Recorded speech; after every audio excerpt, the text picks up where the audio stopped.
Então, bom, Marco, primeiramente, prazer aí em a gente estar junto. Obrigado por você estar compartilhando aí teu tempo para a gente poder ouvir insights e ideias, dicas, recomendações aí sobre a captação de recursos, especialmente, né, com o poder público, que é tão importante e que precisa ser feita. E é exatamente nessa linha que acho que a primeira pergunta que eu quero te fazer é: me conta um pouquinho sobre a tua carreira, sobre quem você é, né, para a gente começar te ouvindo e te conhecendo, como que foi essa tua trajetória até aqui.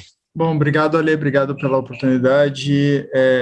Prazer a todos os alunos, né, que vão escutar, vão assistir. É uma gratidão imensa poder fazer parte desse projeto. Na verdade, eu vim do mercado da iniciativa privada, né, eu trabalhei muito tempo com a parte educacional, principalmente em gestão de projetos educacionais e editoriais, foram mais de 10 anos. E foi o meu início de carreira, foi por aí, foi por esse setor aí, por esse caminho. E aí, em 2014, eu fui para a Espanha, eu fiz um mestrado em gestão de projetos, já era uma vontade antiga e já havia um tempo que eu tinha uma intenção, uma curiosidade, uma vontade de trocar de área, principalmente migrar para uma área que tivesse mais impacto social. Eu tinha essa preocupação de não ser só uma preocupação de produzir recursos, produzir lucro, né?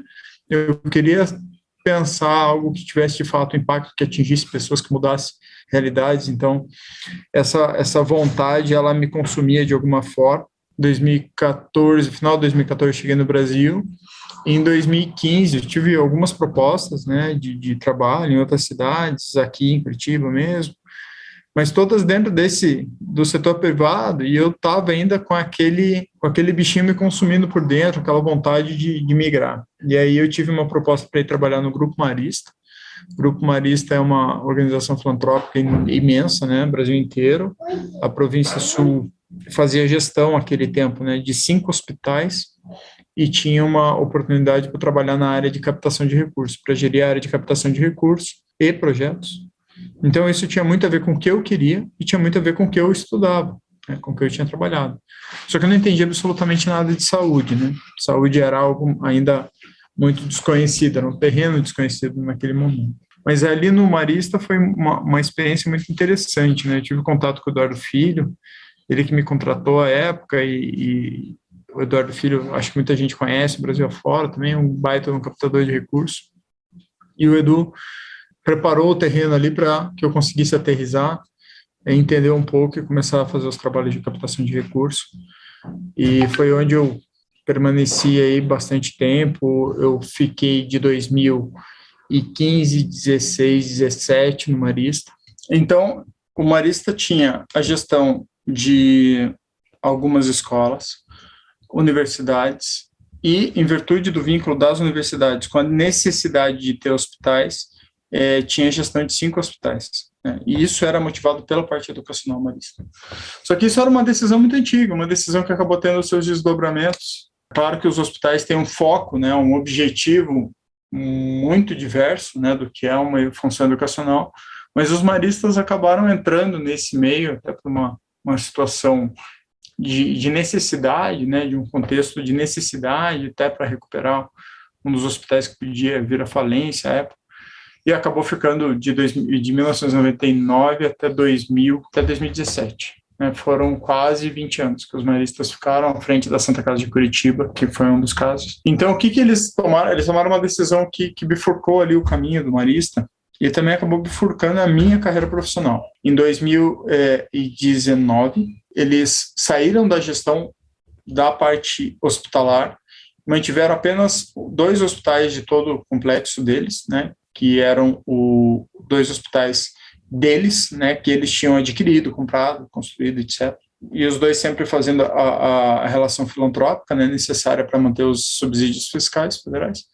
E a Santa Casa, o grupo relacionado à Santa Casa de Curitiba, que eram a Santa Casa de Curitiba, um hospital psiquiátrico, uma maternidade, saíram desse núcleo, né? Saíram desse núcleo e passaram por uma gestão independente, e é a gestão que está lá até hoje. Então, formou um novo conselho administrativo, novos associados e tal. E eu fui convidado até pelo meu ex-chefe, falou, Marco, eu prefiro que você fique com a Santa Casa. A Santa Casa vai precisar mais dos trabalhos de captação de recursos nessa fase dela. Então, eu fui para a Santa Casa de Curitiba em 2019, na verdade, permaneci com a Santa Casa de Curitiba naquele momento, e foi uma baita de uma experiência também, onde eu fiquei até agora há pouco, até o ano passado, 2021.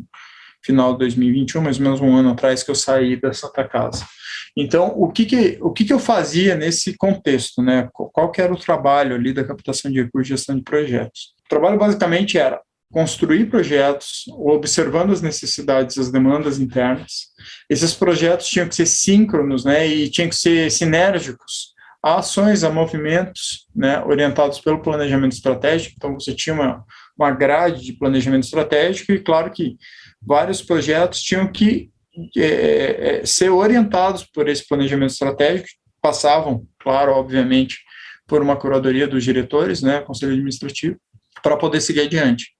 E assim foram construídos vários projetos na área de emendas parlamentares diversos, projetos de subsídios de bancos e de financiadores internacionais, projetos de renúncia fiscal, de captação de imposto de renda, né? Projetos de doação direta, projetos de doação à pessoa física, né? Que são fontes importantes.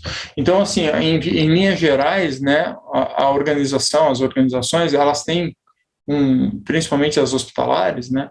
Elas têm que ter um grande pagador, né, quem segura a conta. E, geralmente, quando a gente está falando da filantropia, quem mais põe dinheiro ali é o SUS, né?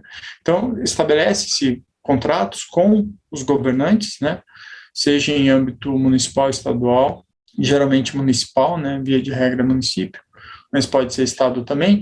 Então, estabelece contrato de prestação de serviço e à medida que aí você atua, claro, como se fosse um prestador de serviço, presta serviço, emite nota, recebe, né?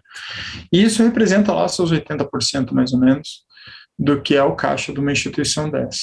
Flutua, né? Flutua.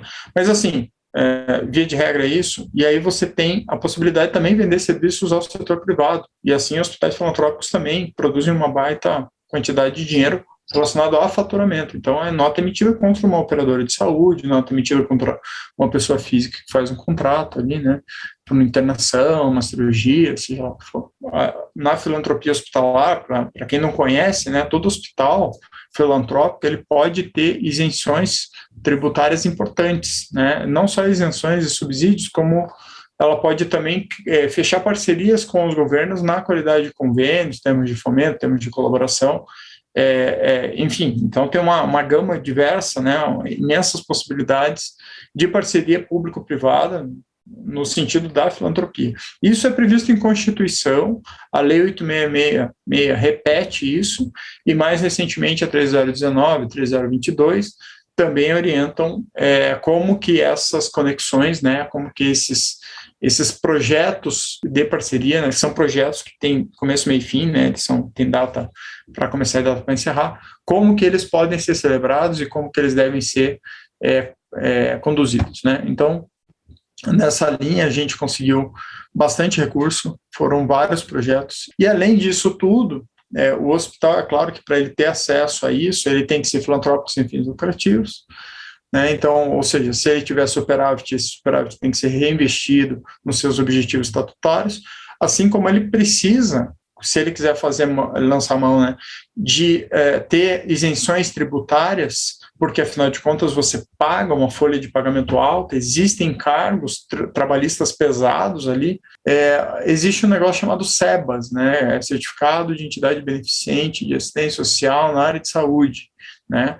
Existe SEBAS também da assistência social e SEBAS da educação. Então, SEBAS é um certificado que permite, né, desde que você se credencie, apresente todos os documentos e passe por auditorias periódicas cíclicas, né? Então você tem a cada bimestre, você tem a cada ano e tal, você mantendo o seu certificado, você tem isenção de uma parte importante dos encargos trabalhistas PIS/COFINS, principalmente, enfim, recolhe diferente o INSS, então isso pesa no fim do dia, só para, em linhas gerais, né, tá, quanto que isso representa? Em cima da folha de pagamento, mais ou menos 30%, né?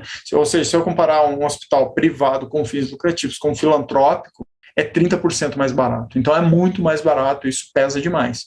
Além do que, se for um hospital universitário, e é por isso que é importante também ter esse berço, né, essa capacidade de ser um hospital-escola, se você for um hospital-escola, você ainda pode ter um subsídio do Ministério da Educação para a contratação de residentes pagos pelo Ministério da Educação. Médicos residentes são médicos que já se graduaram, né, já têm concluído o seu curso de graduação, e eles passam a procurar uma especialidade. A residência nada mais é que um estágio, né, um estágio monitorado. Ele é um preceptor, né, um médico preceptor, por exemplo, um endocrinologista, ele é um preceptor, é um médico já graduado em endocrinologia, ele vai receber alunos. Então, isso aí também gera uma economia importante de recurso financeiro. Quando a gente está falando na mão de obra mais cara dentro do hospital, que é o médico, a gente está falando de bastante dinheiro. Claro. Então, no hospital filantrópico, talvez seja um dos terrenos mais férteis, né, para a captação de recursos, em linhas gerais, pela visibilidade que ele tem na população, pelo impacto governamental, pelo impacto, o próprio impacto eleitoral que ele tem no seu contexto, né? Então, muitos políticos procuram também ter boas relações e enviar recursos quando podem, né? Legal. Nossa, bom, deu para ter uma visão muito clara de como é que funciona, né? E acho que a tua trajetória na Santa Casa e no Grupo Marista, assim, eu imagino que deve ter sido um desafio enorme aí, trilhar esse caminho, muito bacana. E agora, entrando um pouquinho mais, né, conseguindo entender a tua trajetória, os desafios que você enfrentava ali, quando a gente pensa assim, Marco, falando um pouco de emenda parlamentar, assim, se puder contar um pouquinho o que é, quais são as categorias, né, municipal, estadual, quais as diferenças entre elas, como é que a gente acessa, assim, numa visão de quem fez isso na prática, né, então, assim, que às vezes é diferente do que vai encontrar na legislação, né? A emenda parlamentar, quando a gente fala em emenda parlamentar, ela é um tanto complexa, né? Há um conflito de interesses bastante amplo ali, e essa complexidade também torna esse recurso um pouco trabalhoso para conseguir, né? Mas é um dinheiro bem grande, né? Quando a gente pensa o que é isso na letra da lei, a letra da lei é muito simples, né? Todo ano a Câmara, o Poder Executivo, no caso, vamos pegar um exemplo aqui, o prefeito, né, o Poder Executivo, ele vai propor um orçamento anual para o ano seguinte. Então vai chegar agora, mais ou menos nessa época, agosto para frente, vai ter a proposição da lei orçamentária, ela é feita pelo Executivo e ela vai para a Câmara de Vereadores. Chegou na Câmara de Vereadores, os vereadores vão fazer as emendas. O que são emendas? Eu quero mudar isso, eu quero mudar aquilo, eu quero esse parágrafo, tira aquele parágrafo. E essas emendas, elas podem apertar algumas coisas, claro que não tudo. Então, por exemplo, verba empenhada para pagar salário de servidor público, ali não se mexe, né? Agora, eu tenho, sei lá, X milhões de reais para fazer asfalto, né? E aí na Câmara, digamos que há uma discussão e fala, não, eu prefiro que esse dinheiro vá para a educação. Então, há ali uma possibilidade de manobrar alguma coisa, né? E isso, respeitando os princípios da democracia, né, o Poder Executivo é fiscalizado pelo Legislativo. E é nessa fiscalização que também existe uma certa composição, porque, afinal de contas, o prefeito ele precisa de apoio para aprovar a lei orçamentária. Então, isso, no Brasil, estabeleceu-se que existem determinadas fatias do orçamento que ele vai delegar aos vereadores a liberdade deles decidirem o que querem fazer com isso. Então, no passado, era tanto mais opaco isso, não se via muito claramente como que era, então existia muito de, eu só libero para quem está orientado politicamente com o meu grupo, mas hoje tende cada vez mais a ter uma simetria, uma paridade na distribuição desse recurso, e eles vão ter um certo calendário, então os vereadores, né, no caso legislativo, vai ter um certo calendário para colocar isso, eu vou ter 20 dias durante o mês de, sei lá, outubro, novembro, para decidir aonde eu quero o meu dinheirinho. Então, eu vou dar um exemplo aqui do nosso município. Geralmente, né, isso não está registrado na letra, mas assim, o acordo aqui é de 1 milhão por vereador. Parece que não é muito dinheiro, mas quando você fala de quase 40 vereadores, você fala, 40 milhões de reais, não é tão pouco. E aí cada vereador vai fatiar esse 1 milhão em vários pedacinhos, e você vai lá e busca uma fatia desse recurso, né? Isso se replica, né, isso se reverbera a âmbito estadual e âmbito federal. Quando a gente fala de âmbito, assim como a gente está falando aqui com o público que é Brasil, né, eu não posso pegar o exemplo do meu município, tá? Existem municípios e existem estados que vão divergir na forma como eles vão fazer isso, até a própria lei, as próprias decisões. Mas o que é mais interessante, de repente, eu trazer de exemplo é o federal. No federal, cada deputado vai ter mais ou menos 15 milhões de emenda impositiva, e aí tem uma palavrinha-chave bem importante, 15 milhões de emenda impositiva, vai ter o recurso da emenda de bancada, que também é impositiva até um determinado valor, e aí vão ter as emendas que a gente fala extraordinárias, que são os extras possíveis, né? Quando a gente pensa nas impositivas, a gente está falando em impositivas individuais. Impositiva significa, né, para o aluno, eu mando o executivo fazer. Eu, deputado, estou falando, eu quero 1 milhão do meu dinheiro impositivo para esse hospital, para essa iniciativa. Eu mando, o executivo tem que cumprir. O que o executivo pode fazer? Ele pode protelar o pagamento, falar, não arrecadei ainda, eu vou arrecadar mais para frente, eu não consigo pagar isso agora, eu vou pagar isso depois. E aí o executivo vai ter as regras de repasse, que vão estar muito amparadas na 3019, os formatos são meio parecidos, mas o que é mais importante pensar? O dinheiro impositivo é um cheque que você vai receber, ele tem valor, ele vai estar assinado, datado, só que você não sabe quando que vão te pagar. Assim, ele vai ser em diário oficial, vai ter lá, mas você não sabe exatamente quando vão te pagar. Então, você não pode contar com esse dinheiro para pagar suas despesas correntes, né? Isso é muito importante. Acho que qualquer um que pensa em dinheiro de emenda, não use esse recurso para pagar despesa corrente. Use esse dinheiro para fazer qualquer coisa que não seja corrente. Por exemplo, de repente uma melhoria de infraestrutura, uma troca de equipamento, uma compra de equipamento, um mutirão, uma atividade, né, um serviço, por assim dizer, um trabalho, né, mas que seja um trabalho extraordinário, um mutirão disso, um mutirão daquilo, vou fazer uma ação, um projeto, etc. Faz muito sentido. E a gente está falando de muito dinheiro. Cada deputado federal tem direito a 15 milhões por ano e cada senador 22 milhões por ano. Tá? Quando a gente pensa em anos ruins de vaca magra, esse dinheiro geralmente ele é apertado e ele pode ser reduzido. Agora, quando a gente pensa em vacas gordas, é o que foi agora 2022, né, tem sido 2022, 2021, onde teve uma arrecadação de impostos bastante alta e um interesse político em beneficiar essa base é bem importante, né? Quando você pensa isso, você pensa que não só o governo cumpriu com essas obrigações impositivas, como ele também abriu a torneira das extraordinárias. E quando a gente fala das extraordinárias, elas não são impositivas, ou seja, ele pode, por exemplo, um deputado desalinhado com o governo em pauta, né, ele pode fazer uma emenda a qualquer momento, ele pode chegar para o governador do estado e falar, olha, eu quero 10 milhões de reais para o hospital Y, só que é uma emenda não impositiva, então o governador só vai executar se ele tiver fim, né, é como se fosse um palpite, um conselho, né, algo assim, chega nesse tom. Agora, quando você tem uma organização política ali, né, um interesse político. Então, por exemplo, quando o presidente precisa passar uma fase complicada, ele vai precisar de apoio na Câmara ou no Senado, ou em ambos, né, uma PEC que precisa de 2/3 das casas, né, em 2 votações, quer dizer, são 4 votações, quer dizer, ele vai ter que, naquele momento, ele vai ter que ter apoio. Então, ele usa esse artifício tanto das emendas impositivas, que ele tinha que pagar, o que ele faz? Ele deixa para liberar o dinheiro naquele momento, assim como ele pode fazer isso com emendas extraordinárias. Então, ele vai buscar recursos dentro do caixa dele e vai pulverizar dentro da base de amigos da casa, né, os amigos da casa, para que esses deputados também se sintam, de alguma forma, agraciados, participando daquela construção coletiva, e aí eles acabam cedendo, sendo mais simpáticos, mesmo quando a pauta não é lá muito popular.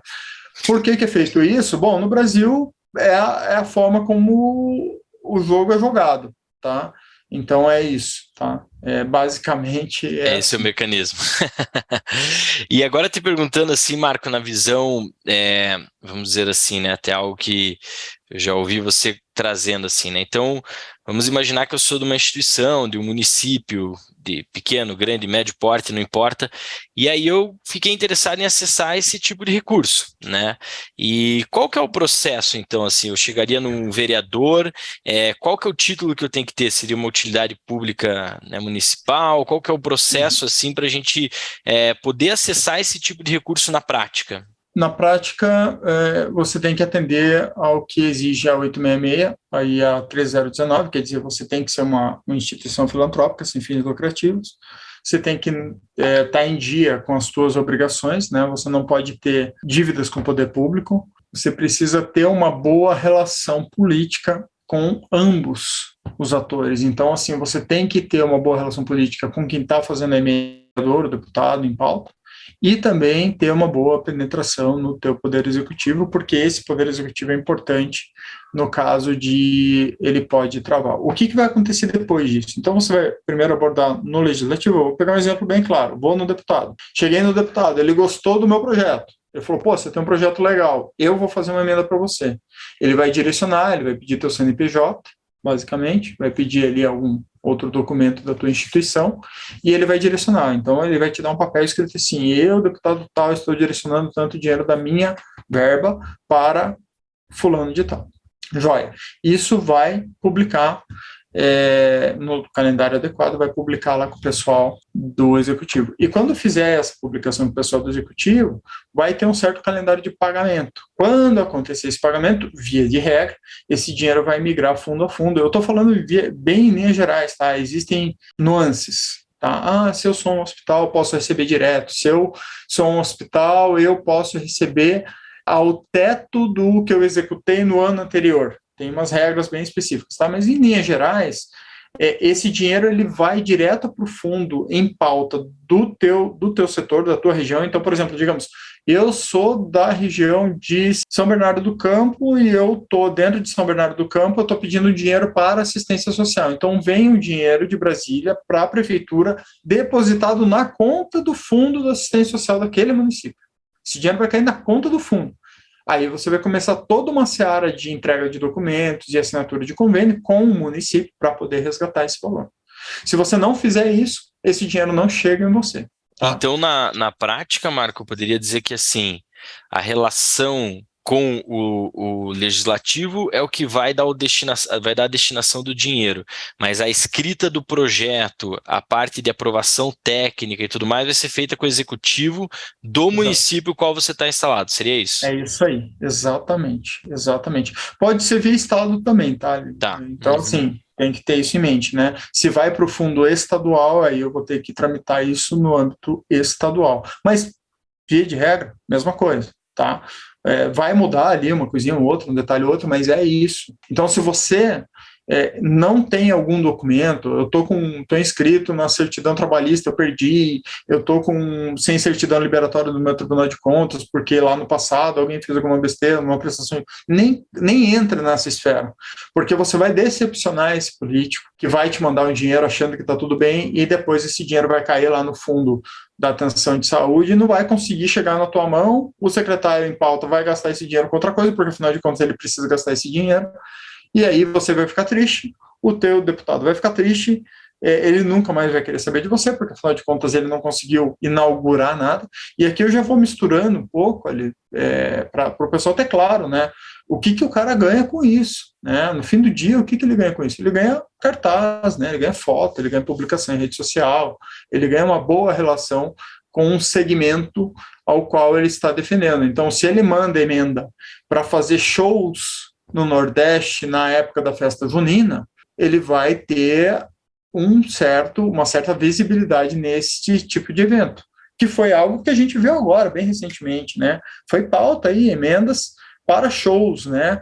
Eu, quando comecei a trabalhar com isso, eu quase caí para trás, sabia que Alagoas, Ceará, tem muita emenda para show em festa junina, muita, eles trabalham muito bem isso, né? Nada contra a cultura popular, pelo contrário, Mas, assim, são estados que realmente têm outras emergências, né, que fazer show. Então, veja como a decisão é uma decisão muito mais orientada ao ganho individual do deputado, muitas vezes, do que a um ganho coletivo. Claro que há deputados e deputados, né, a gente não pode colocar todo mundo na mesma caixa. Existem pessoas extremamente engajadas com uma pauta. Então, por exemplo, a gente tem deputados aqui no Paraná, e são mais de um. Temos um senador que 100% das emendas que ele pode colocar na educação, né, ele põe na educação. Temos deputada que só põe emenda na saúde, e só na saúde. Se você chegar lá com o assunto educação, eu vou falar, sinto muito, a minha agenda é saúde. E assim por diante. Temos políticos do Partido Novo, do estado de São Paulo, estado do Santa Catarina e outros estados, o Partido Novo que chega a fazer um edital seletivo para decidir em que ambiente, em que contexto ele vai mandar a emenda. Então, veja como é diferente, né? Legal. Então, isso muda, mas eu acho importante, assim, primeiro, saber se eu estou com a ficha limpa, né? Segundo, começar um bom trabalho. E nessa perspectiva, Marco, até assim, te perguntando, vamos imaginar aqui uma situação, e acho que a gente fecha com essa pergunta. Sou uma instituição pequena, né, no município de médio, grande porte, e aí eu estou em busca de uma emenda parlamentar para alguma reforma, até que não precisa ser um montante financeiro tão grande, pode ser, estamos falando talvez de 20, 30 mil reais. O que você recomendaria? É chegar ali e buscar bater na porta dos vereadores, né, dar um bom dia ali, falar que gostaria de apresentar meu projeto? É mais ou menos isso ou tem algum trâmite anterior, alguma coisa, claro, além da documentação que você já trouxe, né, mas tem algum outro trâmite nesse sentido? Não, é isso aí. É isso aí, na verdade. Você tem que saber se apresentar muito bem, eu acho importante isso, eu acho importante ter um pitch muito bem montado, né? Procurar parlamentares que tenham alinhamento com a sua pauta. Então, por exemplo, a minha pauta é a pauta da pessoa com deficiência. Muito importante ver a vida desses parlamentares, entender que tipo de projeto de lei ele vota favorável, qual é o panorama, né? O que está por trás, qual é o cenário desse senhora, né? Por quê? Porque não adianta você levar a um deputado que está só preocupado em produzir asfalto, porque tem muita emenda para asfalto, né? Bem normal, né? Para compra de retroescavadeira no interior é muito normal, isso é muito comum mesmo, é super comum, na verdade. Vejam, o político, ele é do estado X, por exemplo, um político federal, eu sou um político do estado de São Paulo. Tá, beleza, mas quem te elegeu? Né, São Paulo são 44 milhões de brasileiros, né? Quem te elegeu dentro desse grupo de 44 milhões? Eu estou na região de Campinas, né? Então eu pego votos ali. Eu pego votos mais na região de Ourinhos, eu pego voto mais na região Presidente Prudente. Então, geralmente, ele tem ali o que a gente chama de curral eleitoral, né? Aonde estão esses votos? Né? Como descobrir isso? Meu amigo, aí é a chave da questão.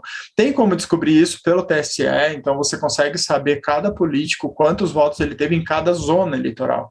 Então dá para se fazer um belo trabalho, são dados abertos, né? E isso é a vantagem da urna eletrônica. E a apuração é super rápida, assim, termina a eleição, por exemplo, agora em outubro vai terminar isso, em novembro já dá para começar a baixar esses dados, são arquivos gigantescos em CSV, e você pode puxar isso para dentro do Power BI, puxar isso para dentro do Excel e começar a manipular esses dados para entender no georreferenciamento aonde está o voto de cada parlamentar. Aí você vai fazer um trabalho muito grande aí, de entender quem são os caras que estão na tua região, que podem colocar, e vão ter políticos que estão em todas. Trazer um exemplo meio maluco aqui, mas sei lá, o José Serra em São Paulo, ele vai ter voto em quase todo o estado. Entende? Quase todo o estado vai votar nele, de alguma forma.